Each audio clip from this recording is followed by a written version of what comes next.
Senator Elizabeth Warren taking the first major step towards running for president, the Massachusetts Democrat, announcing she is forming an exploratory committee for a 2020 campaign. She is the most prominent Democrat yet to make such a big move right now. In nearly a 5-minute video, Warren, one of the most recognizable Democrats and a favorite target of President Trump as well, of course, making clear the themes of her campaign and what would be highlighted. America's middle class is under attack. How do we get here? Billionaires and big corporations decided they wanted more of the pie, and they enlisted politicians to cut them a fatter slice. Our government's supposed to work for all of us, but instead it has become a tool for the wealthy and well-connected. And the RNC responding, saying, quote, Americans will see her, Warren, for what she is, another extreme far-left obstructionist and a total fraud. Now, Warren's announcement comes on the heels of the New York Times reporting she is one of 4 Democratic senators, including Kamala Harris, Cory Booker, and Kirsten Gillibrand, who are, quote, poised to enter the 2020 race in the next several weeks. So those are some of the big names that are being watched on the Democratic side.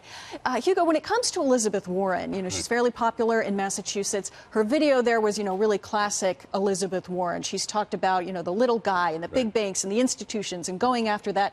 And the big question with her isn't so much as will she be popular with Democrats, but will she sort of appeal to a broader spectrum of Americans? Can she actually beat President Trump? I don't think that she is going to be the nominee, and I don't think that she can appeal to a wide base. I think watching that video, the thing that really struck me is that it confirmed my thought that she is kind of yesterday's person. Her time has already come and gone.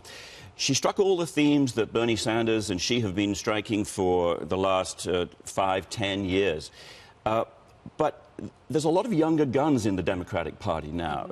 She doesn't stand out as being more left-wing or more Bernieite than others. Cory Booker and Kamala Harris and a lot of people are on the left. What struck me about that video was, she talked about the middle class. She didn't emphasize Massachusetts. She actually mentioned her Oklahoma upbringing. She mentioned her military connections. It was all fairly formulaic stuff, which I think actually was a bit of a stumble as a video. Yeah, and the real question is, too, as well, a lot of people questioned why she didn't do this before, why she didn't step in when Bernie stepped in, and it seemed like he stepped into that place, took that mantle, he ran with it, he was bringing in the big crowds. Well, because she released that video tracing back her Native American heritage, trying to embarrass President Trump, and people it was embarrassing for her. Yes, she proved that there was some ancestry that was Native American, but when it went back many generations into the 18th century. Right, she felt the need to do that. So she was quiet for a little while, but I can't wait for all of these Democrats, Rachel, to be up on the stage, pushing each other further and further and further left. Oh, gosh, yes. But absolutely, I think, as far as I'm concerned, this campaign of Elizabeth Warren is dead on arrival. And for all the reasons that you said, Hugo, but for exactly that second video, too. Remember, Senator Brown, who ran against her for the Senate seat, tried to bring up this Pocahontas thing, and it kind of stuck a little bit in very active conservative circles, but it wasn't until President Trump really kept pushing it. Remember, he very controversially and very famously even brought it up at a ceremony to honor Native Americans, and it really stuck to the point where she felt forced to make this video, to take a DNA test and release this video at the same time.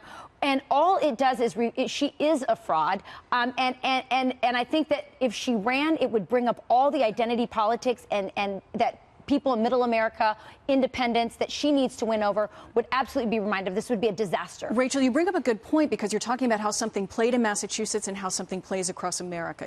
That the issue was not something that would defeat her in Massachusetts, but then, as you mentioned, President Trump brings it up. Would it have more of an impact nationally? Would people across the nation view that differently than Massachusetts? I think this is a party-wide problem because, and retiring Democrats have been pointing out, that when Democrats start talking about Medicare for all and the whole party moves, they start losing middle America. Well, by the way, I want to point out Medicare for all. It's a Bernie Sanders bill, and Kamala Harris and Cory Booker and Elizabeth Warren and Kirsten Gillibrand have all sided with this bill. And we should be clear right here. It's not Medicare for all. It's Medicare for none. That bill gets rid of Medicare as it exists today and gets rid of private insurance. So how are they going to run on something that's literally going to rip up Medicare for the elderly but they and have to win bankrupt the over, country? But they have to win over middle America, and they've spent the last year resisting Trump and not trying to figure out how they lost it in 2006. And I want to bring Britt in here before we lose her. Go ahead. Yeah. No, I was just going to say, you know, she tried to go up against President Trump. She tried to beat him at his own game. That's true. And that's never going to win with Democrats. That was embarrassing, especially, too. You can't factor out the younger millennials coming up. And I think that there's this stereotype that more are liberal when in reality, as both of you just said, she alienated that moderate base. You know what? If you're going to play the identity politics, too, for any female who impressed, which I don't go by, it would be Susan Collins, who's a Republican and the only Congress member that is Republican in New England. That's who I look up to, not Elizabeth Warren. But you know what's going to be also interesting is where you have all these liberal Democratic females on a stage, on a debate stage against men.